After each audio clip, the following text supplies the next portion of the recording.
Welcome back students in another lecture. अभी जैसे हमने पिछले लेक्चर में पढ़ा था कि सबसे पहले क्या है बायोलॉजिकल क्लासिफिकेशन क्यों करते हैं, ताकि हमें किसी भी ऑर्गेनिज्म को इजीली ऑब्जर्व कर सके और कोई न्यू स्पीसीज मिलती है तो ओल्ड स्पीसीज के बेसिस पर उसको भी क्लासीफाई कर सके। किसी भी ऑर्गेनिज्म को जानने पहचानने के लिए क्लासिफिकेशन जरूरी है। सबसे पहले साइंटिस्ट आए थे एरिस्टोटल, जिन्होंने क्या करा था, टू किंगडम क्लासिफिकेशन करी थी कि जितने भी ऑटोट्रॉप्स हैं वो तो प्लांट्स होंगे, हीट्रोट्रॉप्स सारे एनिमल्स होंगे, प्लांट्स के अंदर आपके सार बाहर वो ट्रीज आएंगे। कार्लस लिनियस ने क्या कहा कि रुको भाई साहब, दो किंगडम है पर प्लांट्स के अंदर क्या है, सेल वॉल भी होगी और एनिमल्स के अंदर नहीं होगी।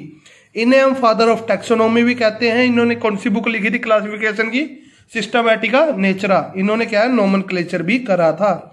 तो फिर यूग्लिना आ गया। यूग्लिना बोला लिनियस साहब यूनिसेलुलर हूं मैं, ठीक है जी, पर ना तो मैं ऑटोट्रॉपिक हूं और ना ही अकेला हीट्रोट्रॉपिक हूं। मैं तो सनलाइट की प्रेजेंस में ऑटोट्रॉपिक हूं। जब मुझे सूरज की रोशनी नहीं मिलती तो मैं फोटोसिंथेसिस कहां से करूंगा?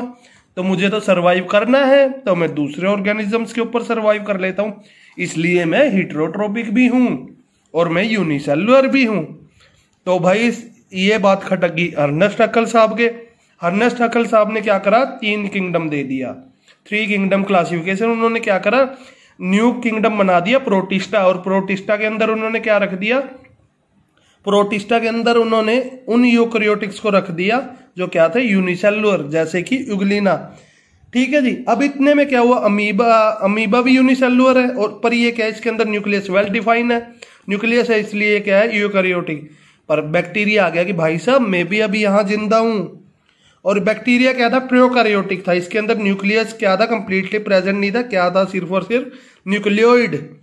तो फिर कोपलैंड साहब आए, उन्होंने पढ़ाई थीसिस की। उन्होंने कहा कि भैया रुको, मैं करता हूं तुम्हारा निवारण। तो उन्होंने क्या करा कि 4 किंगडम दे दिए। फर्स्ट वन मोनेरा, जिसके ठीक है जी, प्रोटिस्टा, प्लांटी और एनिमिलिया। और मोनेरा कौन से थे, प्रोकैरियोटिक। मोनेरा कौन से थे, प्रोकैरियोटिक। उन्होंने प्रोकैरियोटिक रख दिया किसको, मोनेरा को, कि ठीक है जी हाँ ये आ गया मोनेरा। इसके अंदर क्या है, जिन ऑर्गेनिजम्स के अंदर न्यूक्लियस प्रेजेंट नहीं है वो किसके अंदर होंगे, मोनेरा के अंदर। मोनेरा क्या थे, प्रोकैरियोटिक, जिनके अंदर क्या है, न्यूक्लियस प्रेजेंट नहीं होता। जबकि प्रोटिस्टा के, और ये भी कैसे थे, यूनिसेलुलर। तो इन्होंने साथ में क्या करा, साथ में इन्होंने रखे प्रोटिस्टा भी रखा। ये क्या थे, यूकैरियोटिक एंड यूनिसेलुलर। ठीक है जी। प्लांटी रखे जो क्या थे, ऑटोट्रॉपिक, मल्टीसेलुलर और यूकैरियोटिक। एनिमिलिया क्या थे, हीट्रोट्रॉपिक, मल्टीसेलुलर एंड क्या थे बच्चों, ये भी क्या थे, यूकैरियोटिक। देन फिर क्या हुआ, एक नया ऑर्गेनिज्म आ गया। वो बोला कोपलैंड साहब को कि रुको सर, हमें तो भूल गए यार, आप हमारे बिना तो क्या है। तो वो बोले हाँ जी भैया आप कौन हो? वो बोले कि मैं भी मल्टीसेलुलर हूं। ठीक है जी, नाम है मेरा फंजाई। अब फंजाई यानी कि फंगस। तो उन्होंने बोला ठीक है यार, अगर तुम मल्टीसेलुलर हो, प्लांट जैसे दिखते हो, तो ठीक है तुम प्लांट में चले जाओ। वो बोले नहीं, प्लांट्स तो ऑटोट्रॉपिक होते हैं, मैं तो हीट्रोट्रॉपिक हूं। तो उन्होंने बोला ठीक है एनिमल्स में चले जाओ। वो बोले नहीं, एनिमल्स का तो मोड ऑफ न्यूट्रिशन होलोजोइक है, पर मैं तो क्या हूं, स्पेरोफाइट हूं। मैं क्या है, दूसरे ऑर्गेनिजम्स जो मरे हुए हैं उनको खाता हूं, उनके ऊपर, यानी मैं पैरासाइटिक हूं, मैं दूसरे जीवों के ऊपर रहता हूं। तो अब कोपलैंड साहब को भी बात समझ नहीं आई। फिर 1969 में, अब हम आगे टॉपिक स्टार्ट करते हैं। 1969 में आर.एच. विटेकर साहब ने 5 किंगडम स्पेसिफिकेशन करी। 5 किंगडम क्या करी, क्लासिफिकेशन। उन 5 किंगडम क्लासिफिकेशन में उन्होंने क्या करा, उन्होंने सबसे पहले क्या करा, उन्होंने ले लिया, ठीक है जी, आपने क्या करा था, मोनेरा बनाया था, ठीक है। अब मोनेरा कैसे थे, यूनिसेलुलर थे और क्या थे, प्रोकैरियोटिक, ठीक है जी।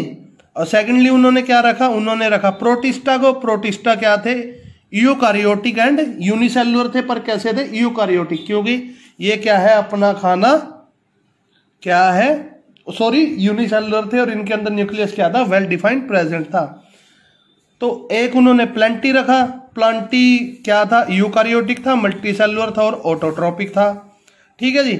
एक उन्होंने एनिमिलिया रखा, प्लांटी रखा। प्लांटी क्या था? Eukaryotic, multicellular and autotrophic. Animalia रखा, एनिमिलिया कैसा था? Eukaryotic, multicellular, heterotrophic. Mode of nutrition क्या था? Heterotrophic, holozoic. और एक उन्होंने तीसरा रखा भाई साहब फंजाई। फंजाई भी क्या थी? यूकारियोटिक थी, मल्टीसेलुलर थी, हिट्रोट्रोपिक थी, पर स्पेरोफाइटिक। स्पेरोफाइटिक थी क्यों? क्योंकि ये क्या है? मरे हुए ऑर्गेनिजम्स पर क्या करती है? फीड करती है, दूसरे जीवों के ऊपर रहती है, जैसे कि जू। ठीक है जी। ये क्या थे? पैरासाइट्स थे, फंगी थे, फंगस। फंगस आपने देखी होगी ब्रेड के ऊपर फूई लग जाती है। ये क्या है? दूसरों के ऊपर जी रहे हैं ना। तो इन बेसिस पर आर.एच. विटकर साहब ने क्या करा? 5 क्लासिफिकेशन, 5 किंगडम क्लासिफिकेशन कर दी। तो उन्होंने किन बेसिस पे की? उन्होंने सबसे पहले लिया सेल टाइप, कि जो ऑर्गेनिज्म क्या है? प्रोकैरियोटिक है, जिनका क्या है? न्यूक्लियस सही से डिफाइन नहीं है। क्या नहीं है? न्यूक्लियस। जिनका न्यूक्लियस डिफाइन है,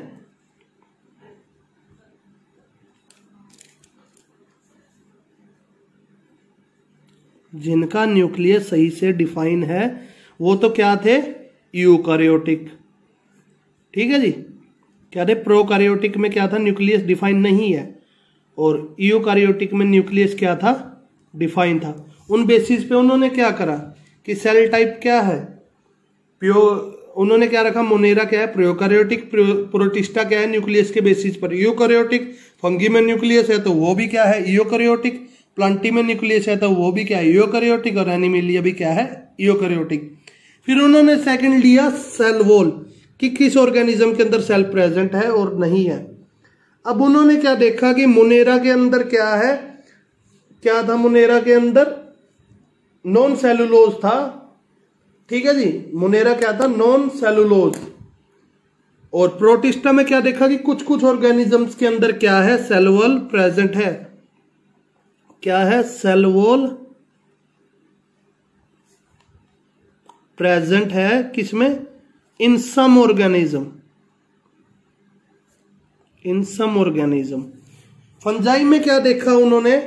फंजाई में देखा कि प्रेजेंट तो है सेल वॉल। सेल वॉल क्या है? प्रेजेंट है। सेल वॉल क्या है? प्रेजेंट है। मोनेरा में भी थी सेल वॉल। क्या थी मोनेरा में? प्रेजेंट। पर क्या था साथ में?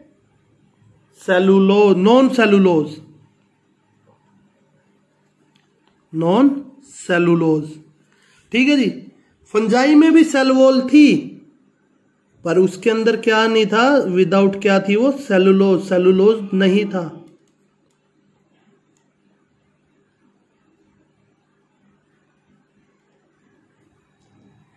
ठीक है जी। देन हो गई प्लांट पे। प्लांट के अंदर तो हम सभी को पता है कि सेल वॉल भी होती है प्रेजेंट। क्या? Cell wall. सॉरी, यहां लिख देता हूं इसके ऊपर। सेल वॉल क्या है? प्रेजेंट है। और क्या है उसके अंदर? वो क्या है? सेलुलोज है। सेलुलोज की बनी हुई क्या है? सेल वॉल प्रेजेंट है। और एनिमल्स के अंदर क्या था? सेल वॉल एब्सेंट था। तो जिन ऑर्गेनिजम्स के अंदर सेल वॉल नहीं है वो किस में रख दिया उन्होंने? एनिमल्स के अंदर। देन उन्होंने क्या देखा कि चलो भैया, उन्होंने लिया न्यूक्लियर मेम्ब्रेन। तो मोनेरा के अंदर उन्होंने देखा न्यूक्लियर मेम्ब्रेन क्या है? एब्सेंट। मोनेरा के अंदर क्या है? Nuclear membrane absent. प्रोटिस्टा के अंदर क्या है? प्रेजेंट। न्यूक्लियस क्या था? प्रेजेंट था। फंजाई के अंदर भी हमें पता है न्यूक्लियस है तो न्यूक्लियर मेम्ब्रेन भी होगी। प्लांटी में भी न्यूक्लियर मेम्ब्रेन होगी। ठीक है जी। और क्या है? एनिमल्स में भी न्यूक्लियर मेम्ब्रेन होगी। ठीक है जी। देन उन्होंने देखी ऑर्गेनाइजेशन की बॉडी ऑफ लेवल क्या है, मोड ऑफ न्यूट्रिशन क्या है। ठीक है जी। बॉडी लेवल क्या है उनका, ऑर्गेनाइजेशन क्या है, बॉडी ऑर्गेनाइजेशन। बॉडी ऑर्गेनाइजेशन उन्होंने देखा कि बॉडी कैसे बनी हुई है। तो मुने जो एनिमल्स यूनिसेलुलर है और जिनके अंदर न्यूक्लियस नहीं है वो क्या होंगे? मोनेरा। जिनके जो यूनिसेलुलर हैं पर उनके अंदर न्यूक्लियस है वो होंगे प्रोटिस्टा। और जो ऑर्गेनिज्म हिट्रोट्रोपिक है क्या है, खासकर स्पेरोफाइटिक और मल्टीसेलुलर, वो होंगे फंजाई। जो ऑटोट्रोपिक मल्टीसेलुलर है वो होंगे प्लांटी। और जिनके अंदर होलोजोइक है, हिट्रोट्रोपिक है जो, और मल्टी सेलुलर वो होंगे एनिमिलिया, एनिमल्स। फिर उन्होंने लिया mode of nutrition. Mode of nutrition में क्या था, जो मोनेरा था वो क्या था, ऑटोट्रोपिक था। ठीक है जी, जो यूनिसेलुलर है, जिनके अंदर सेलुलोज नहीं है, न्यूक्लियस नहीं है, और मोड ऑफ न्यूट्रिशन क्या है, ऑटोट्रोप है, वो तो क्या होंगे, मोनेरा। जो यूनिसेलुलर है पर न्यूक्लियस है उनके अंदर, और क्या कहते हैं, ऑटोट्रोप है, वो होंगे प्रोटिस्टा। जो क्या है, मल्टी सेलुलर है और जिनके अंदर न्यूक्लियस है, और जो क्या है, सॉरी, जिनके अंदर न्यूक्लियस है, मल्टी सेलुलर है, और क्या कहते हैं, यूकोरियोटिक है, वो क्या होंगे, उनका मोड ऑफ न्यूट्रिशन, और ऑटोट्रोपिक है, वो क्या होंगे, प्लांटी। और उन्होंने ये कहा कि जो हिट्रोट्रोपिक मल्टी सेलुलर स्पेरोफाइट है वो फंगी आएंगे आपके, और जो होलोजोइक मोड ऑफ न्यूट्रिशन जो रहेगा वो किस में रहेगा, एनिमल्स के अंदर। देन सबसे इंपॉर्टेंट फाइलोजेनेटिक रिलेशनशिप। उन्होंने क्या देखा था कि हर कोई ऑर्गेनिजम्स एक दूसरे से इवोल्व हो रहा है। उनका कहने का मतलब क्या था, मोनेरा से प्रोटिस्टा निकला है, प्रोटिस्टा से आगे आपका फंजी, प्लांटी और एनिमल निकला होगा। उन्होंने एक और चीज ली थी, रिप्रोडक्शन। रिप्रोडक्शन के बेसिस पर भी उन्होंने क्या, ऑर्गेनिज्म की क्लासिफिकेशन करी थी।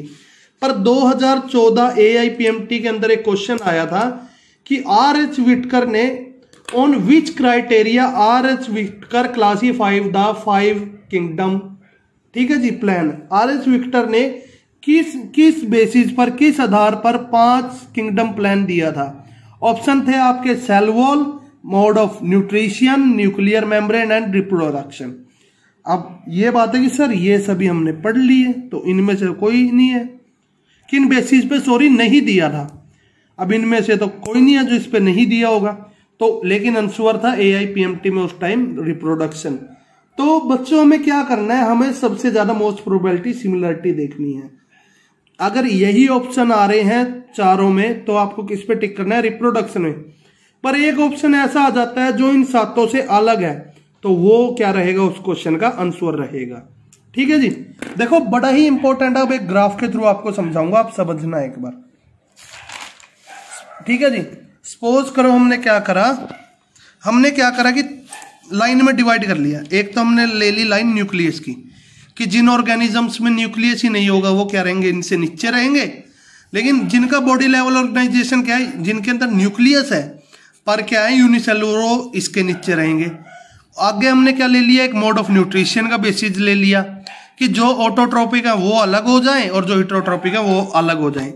तो अब हमें सभी को पता है कि मोनेरा क्या है, यूनिसेलुलर है, पर कैसे है, प्रोकैरियोटिक। प्रो का मतलब ही क्या होता है, प्राइमरी न्यूक्लियस, कि जिसके अंदर न्यूक्लियस क्या है, प्राइमरी है, जिसे हम क्या कहते हैं, न्यूक्लियोइड। वो तो क्या थे, मोनेरा।